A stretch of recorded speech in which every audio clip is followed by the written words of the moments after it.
ನಾಗರಿಕರಲ್ಲಿ ಒಂದು ವಿಷಯ ಏನಂತಂದ್ರೆ, ಇದೇ KR ಪೇಟೆ ತಾಲೂಕು ಪಂಚಾಯಿತಿಯ ವಾಣಿಜ್ಯ ಮಳಿಗೆಗಳು ಏನು TB ಸರ್ಕಲ್ ಅಲ್ಲಿ ಹೊಸಳೂರು ರಸ್ತೆ ಮತ್ತೆ ಕಿಕ್ಕೇರಿ ರಸ್ತೆ ಏನು ವಾಣಿಜ್ಯ ಮಳಿಗೆಗಳಿದೆ.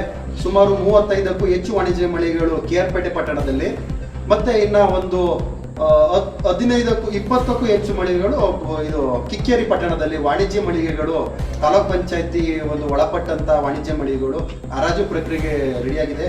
ಏನು ಇದೇ ತಿಂಗಳು 17ನೇ ತಾರೀಕು ಅಪ್ಲಿಕೇಶನ್ ಹಾಕೊಳ್ಳೋಕ್ಕೆ ಕಡೆಯ ದಿನಾಂಕ ಇರುತ್ತೆ. 18ನೇ ತಾರೀಕು ಆನ್ಲೈನ್ನಲ್ಲಿ ಹರಾಜು ಪ್ರಕ್ರಿಯೆ ಬೆಳಗ್ಗೆಯಿಂದ ಸಂಜೆ 5:30 ತನಕನೂ ಹರಾಜು ಪ್ರಕ್ರಿಯೆ ನಡೀತೆ. ಅದರಲ್ಲಿ ಎಲ್ಲ ಬೀಡ್ದಾರರು ಪಾಲ್ಗೊಂಡು ಆ ವಾಣಿಜ್ಯ ಮಳಿಗೆಗಳನ್ನ ತಗೊಂಡು ಉದ್ಯಮವನ್ನು ಕಟ್ಕೋಬೇಕು ಅಂತೇಳಿ ನಿಮಗೆ ನಾನು ಇದನ್ನ ಒಂದು ಮಾಹಿತಿಯನ್ನು ಹೇಳ್ತಾ ಇದ್ದೀನಿ.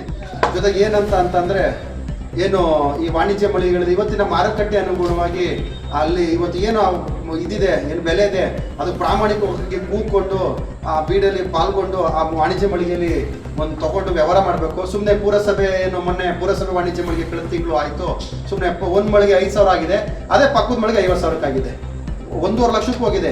ಯಾರೋ ಒಬ್ಬ ಇಲ್ಲಿ ಗೌರ್ಮೆಂಟ್ ಆಸ್ಪತ್ರೆ ಪಕ್ಕ ಇರೋದ 3,62,200 ರೂಪಾಯಿಗೆ ಹೋಗಿದ್ದಾನೆ. ಇದು ದುರುದ್ದೇಶ. ಅಂಥವ್ರ ಮೇಲೆ ಪುರಸಭೆ ಅಧಿಕಾರಿಗಳು ಮತ್ತು ಆಡಳಿತಾಧಿಕಾರಿಗಳು ಅವ್ರ ಮೇಲೆ ಕ್ರಿಮಿನಲ್ ಕೇಸ್ ದಾಖಲು ಮಾಡಬೇಕು. ಯಾಕೆಂದ್ರೆ ಅದು ಅಪ್ಲಿಕೇಶನ್ ಹಾಕಿ 500 ರೂಪಾಯಿ ಫೀಸ್ ಇರ್ತದೆ. ಪಾಪ ಅದಕ್ಕೆ ಅಪ್ಲಿಕೇಶನ್ ಹಾಕೊಂಡು ಒಂದು 10ರಿಂದ 15 ಜನ ಇರ್ತಾರೆ ಒಂದೊಂದು ಮಳಿಗೆಗೆ. ಅವ್ರ ಸಮಯನೂ ವ್ಯರ್ಥ ಮಾಡಿರ್ತಾರೆ, ಇನ್ನು ಮಿಕ್ತೋದು ಹಣನೂ ವ್ಯಯ ಮಾಡಿರ್ತಾರೆ.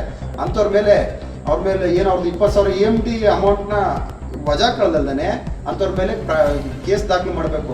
ಆಗ ಈ ಥರದವು ತಪ್ತದೆ. ಅಧಿಕಾರಿಗಳು ಈ ಥರದ ಗೊಂದಲಗಳಿಗೆ ಒಂದು ಪರ್ಯಾಯ ವ್ಯವಸ್ಥೆ ಮಾಡಿ ಒಂದು ಏನು ಬೇಗ ತ್ವರಿತ ರೂಪದಲ್ಲಿ ಪುರಸಭೆ ವಾಣಿಜ್ಯ ಮಳಿಗೆಗಳನ್ನ ಏನು ಹರಾಜು ಪ್ರಕ್ರಿಯೆ ಇದೆ ಅದರ ಪ್ರಾಮಾಣಿಕವಾಗಿ ಬೀಡ್ದಾರಿಗೆ ಸಿಗುವಂಗೆ ಮಾಡಬೇಕು. ಜೊತೆಗೆ ತಾಲೂಕ್ ಪಂಚಾಯತಿ ವಾಣಿಜ್ಯ ಮಳಿಗೆಗಳು ಏನಿದೆ ಇದು ಪ್ರಾಮಾಣಿಕವಾಗಿ ಹರಾಜು ಪ್ರಕ್ರಿಯೆಗೆ ರೆಡಿಯಾಗಿದೆ.